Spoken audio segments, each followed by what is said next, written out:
Ayushman Bharat digital mission के तहत जो सरकार की तरफ से एक आभा कार्ड बनाया जाता है, ये जो कार्ड है आपको कैसे बनाना है और कैसे इसका आप इस्तेमाल करोगे, इस वीडियो के अंदर आपको सारी इन्फॉर्मेशन मिलने वाली है। कार्ड को बनाने के लिए सबसे पहले तो आपको अपना जो ब्राउजर है वो ओपन करना है। यहाँ पर आपको सर्च करना है आभा कार्ड। तो आप सभी के सामने abdm.gov.in जो ऑफिशियल पोर्टल है आ जाएगा। हालांकि इस पोर्टल का जो लिंक है हमने वीडियो के डिस्क्रिप्शन में और आपको पिन कमेंट के अंदर भी दे रखा है, जहाँ से भी आप डायरेक्टली इस पोर्टल पर आ सकते हो। अब यहाँ पर हमें एक नया आभा कार्ड बनाना है, तो उसके लिए क्रिएट आभा नंबर इस ऑप्शन पे क्लिक करेंगे और इसके बाद में दो ऑप्शन आएंगे। एक तो है आप चाहो आधार नंबर के जरिए क्रिएट कर सकते हो, दूसरा है ड्राइविंग लाइसेंस। तो आधार तो हर किसी के पास में होगा, तो हम यहाँ पर सेलेक्ट करेंगे। इसके बाद में अब हम अपना जो है 12 डिजिट का अपना जो आधार नंबर है वो दर्ज करेंगे और इसके बाद में टर्म एंड कंडीशंस को एक्सेप्ट करेंगे। आधार ओटीपी वाला जो ऑप्शन है एथनिकेशन वाले सेक्शन में यहाँ पर ये सेलेक्ट करेंगे। अगर आप चाहो तो फेस एथनिकेशन भी कर सकते हो, अगर आपके आधार कार्ड से आपका मोबाइल नंबर लिंक नहीं, सरकार ने ये भी फैसिलिटी अब दे दी है। इसके बाद में एक कैप्चा कोड दिखेगा। अब ये जो कैप्चा कोड है जैसा है यहाँ पर, जैसे कि प्लस या फिर माइनस या फिर मल्टीप्लाई करने के लिए जो भी बोला गया है, उसको आप कैलकुलेट करके यहाँ पर उसका जो आंसर है वो आप यहाँ पर दर्ज करोगे और उसके बाद में नेक्स्ट करोगे। तो अब आप सभी के सामने अगला जो सेक्शन आएगा, जहां पर आप सभी के आधार कार्ड से जो भी आपका मोबाइल नंबर लिंक है उस पर वेरिफिकेशन के लिए एक ओटीपी सेंड किया गया है। वो जो ओटीपी है यहाँ पर आप दर्ज करोगे और इसके साथ ही में आपको अपना जो मोबाइल नंबर है वो यहाँ पर दर्ज करना है, जो आप इस आभा कार्ड के साथ में लिंक करना चाहते हो। वैसे मैं सजेस्ट करूंगा कि आधार से जो लिंक मोबाइल नंबर है वही यहाँ पर दर्ज करो, जिससे कि आप जब लॉगिन करो तो डेटा आपका ऑटोमेटिक फेच हो जाए, हर बार आपको लॉगिन करने में प्रॉब्लम ना आए। तो यहाँ पर हमने अपना जो मोबाइल नंबर है वो दर्ज किया है। इसके बाद में हम नेक्स्ट करेंगे। तो यहाँ पर जो मोबाइल नंबर हमने दर्ज किया है ये नंबर हमारा ही है। इसको वेरीफाई करने के लिए इस पर भी एक वेरिफिकेशन के लिए कोड जाएगा। तो आपको अपना जो है मैसेज का जो इनबॉक्स है उसको चेक करना है, आपको मिल जाएगा। आप यहाँ पर इंटर करोगे और इसके बाद में वैलिडेट के ऑप्शन पे क्लिक करना है। इसके बाद में अब हम कंटिन्यू के ऑप्शन पे क्लिक करेंगे। अगला जो सेक्शन आता है जहाँ पर आप सभी को अपना जो ईमेल एड्रेस है वो दर्ज करना है, क्योंकि आप सभी के जो भी हेल्थ रिकॉर्ड होंगे वो सब रिकॉर्ड आपको इजीली आपके ईमेल पर मिल पाए और कभी भी फॉरगेट करना हो तो ईमेल भी काफी हेल्प करती है। तो इसके लिए हम अपनी जो जीमेल आईडी है वो यहाँ पर दर्ज कर लेंगे। जब आप इंटर करते हो तो यहाँ पर ईमेल आईडी को आपको वेरीफाई करने के लिए कहा जाता है। यहाँ पर वेरीफाई के ऑप्शन पे क्लिक करोगे तो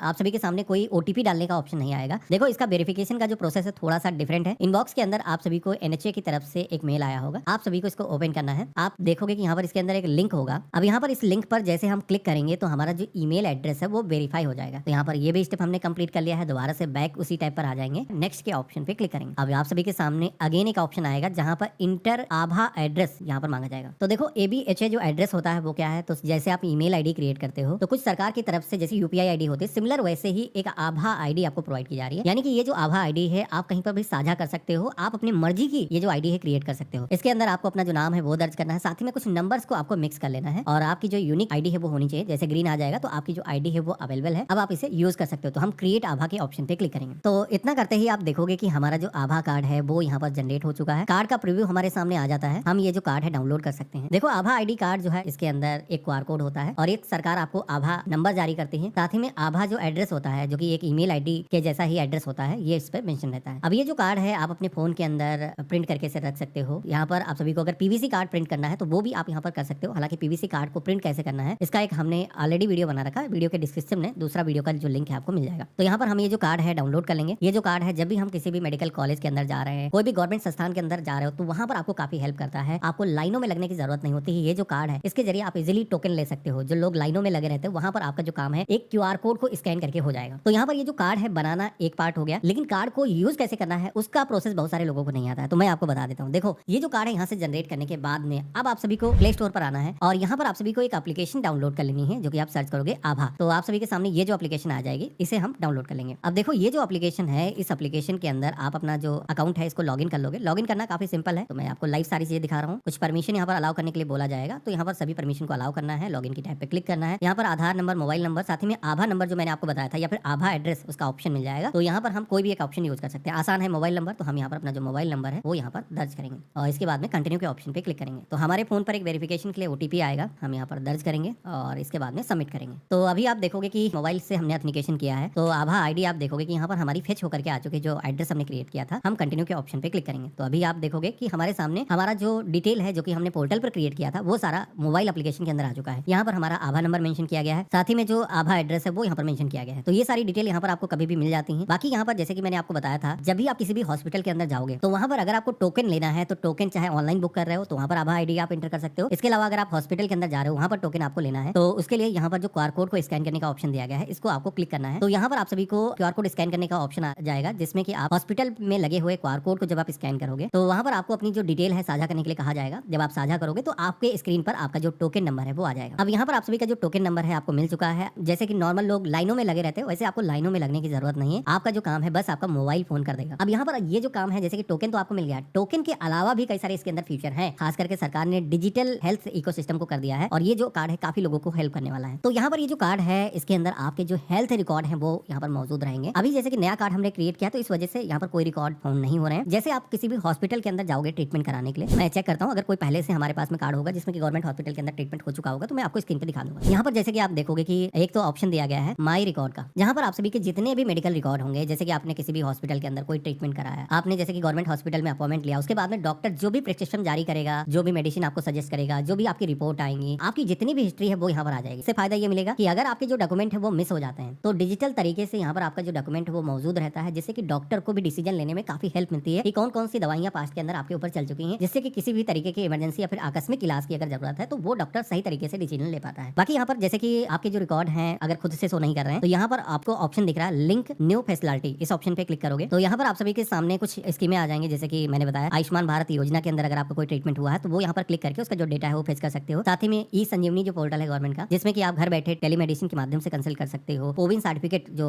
कोविड वैक्सीन का डाउनलोड करना, तो उस तरीके की चीजें यहाँ पर दी गई हैं। उनके रिकॉर्ड यहाँ पर आप अपना जो है डिजिटल तरीके से फेच करके रख सकते हो। अच्छा, एक चीज बता देता हूँ कि पहली बार जब आप आओगे तो यहाँ पर आप सभी को डिजी लॉकर से ऑथेंटिकेशन करना होगा, तो मैं आपको दिखा देता हूँ वो कैसे होगा। उसके लिए बेसिकली सेटअप हेल्थ लॉकर के ऑप्शन पे क्लिक करोगे तो यहाँ पर आप सभी से आपका जो आधार नंबर है वो मांगा जाएगा और आधार नंबर दर्ज करोगे, नेक्स्ट करोगे तो आपके आधार से जो भी मोबाइल नंबर लिंक होगा उस पर ओटीपी आएगा। इसके बाद में लॉगिन करने के लिए पासवर्ड मांगा जाएगा। अब ये जो पासवर्ड है अगर आपने इससे पहले डिजी लॉकर एप्लीकेशन यूज किया है तो उसका होगा, हालांकि अक्सर हम भूल जाते हैं, रोज रोज जरूरत पड़ती नहीं। तो अगर आप भूल चुके हो तो यहाँ पर आप अपना जो पासवर्ड है फॉरगेट कर सकते हो। उसके लिए डेट ऑफ बर्थ आपको अपनी दर्ज करनी होगी और उसके बाद में नेक्स्ट करोगे तो नया पासवर्ड यहाँ पर क्रिएट हो जाएगा और इसके बाद में आप आधार नंबर दर्ज करके लॉगिन कर लोगे। यहाँ पर हेल्थ रिकॉर्ड को शेयर करने के लिए अलाउ के ऑप्शन पे क्लिक करना है। तो इस तरीके से आपका डिजी लॉकर के साथ में इंटीग्रेट होकर के एक हेल्थ का भी डेटा तैयार हो जाएगा, जो कि इस एप्लीकेशन के अंदर ही हमेशा रहेगा। कभी भी अगर आप सभी लोग खुद से भी चाहो कोई भी डेटा अगर है अपलोड करना है तो वो भी आप यहाँ पर कर सकते हो। अपलोड डॉक्यूमेंट का ऑप्शन मिल जाता है, जहाँ पर अगर आपने कोई ट्रीटमेंट कराया है जो डिजिटल तरीके से हॉस्पिटल ने कोई डाटा नहीं जारी किया, वो आप खुद से, जैसे कि मैंने बताया, कोई आपका प्रिस्क्रिप्शन हो सकता है, कोई रिपोर्ट है, वो सारी चीजें आप इसके अंदर स्कैन करके रख सकते हो। इन केस कभी भी डॉक्यूमेंट आपके मिस हो जाए तो इलाज के अंदर कोई परेशानी नहीं आती। यहाँ पर एक तो मैनुअली ऑप्शन मिलता है, कैमरे से कैप्चर कर सकते हो, बाकी फाइल अगर पहले से कंप्यूटर के अंदर है तो आप वहां से भी इसको अपलोड कर सकते हो। इसके अलावा जैसे कि हॉस्पिटल से डेटा अगर आपको फेच करना है तो यहाँ पर एक तो ऑप्शन मिल जाता है लिंक फैसिलेटर वाला, जहाँ पर क्लिक करके आप इंटीग्रेट कर दोगे तो फ्यूचर के अंदर जो भी इलाज होगा तो उसका जो डेटा है वो यहाँ पर आ जाएगा। इसके अलावा आपने जिस भी हॉस्पिटल के अंदर ट्रीटमेंट कराया है, आप यहाँ पर उस हॉस्पिटल का जो नाम है वो यहाँ पर खोजोगे तो लिस्ट आ जाएगी। जैसे कि आप देखोगे कि हम लखनऊ से हैं और लखनऊ का जो मेडिकल कॉलेज है किंग जॉर्ज, जैसे कि मैंने यहाँ पर सर्च किया तो यहाँ पर जैसे मैं लिखना स्टार्ट किया तो जितने भी हॉस्पिटल हैं उनकी लिस्ट यहाँ पर आ जाती है। आपने जिस भी हॉस्पिटल के अंदर ट्रीटमेंट कराया है आप उसके ऑप्शन पे क्लिक करोगे और उनकी तरफ से अगर कोई भी रिकॉर्ड जारी करे गए हैं तो उनका जो हेल्थ रिकॉर्ड है वो आप यहाँ पर डाउनलोड कर सकते हो। इस तरीके से डिजिटल तरीके से आपके एप्लीकेशन के अंदर आ जाएगा। बाकी अगर आप सभी को कभी भी